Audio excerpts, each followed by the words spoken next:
په دنیا کا د چازر کال ژوندون شي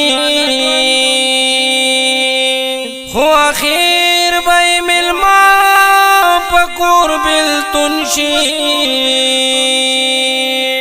دا چې ځان سندې د خور په دنیا کې دغه ټول به دغه خورو کې درون شي بیا دا خورې به په هغه چا ګلزار وي چې هر څوک د خدای په مینه کې مجنون وي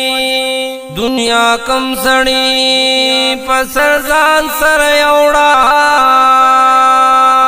خسو کیوں سی مثال د کارون شي حق وینا کا غمجن محمد زمانہ خوخیاران با در تطول سر پنگون شي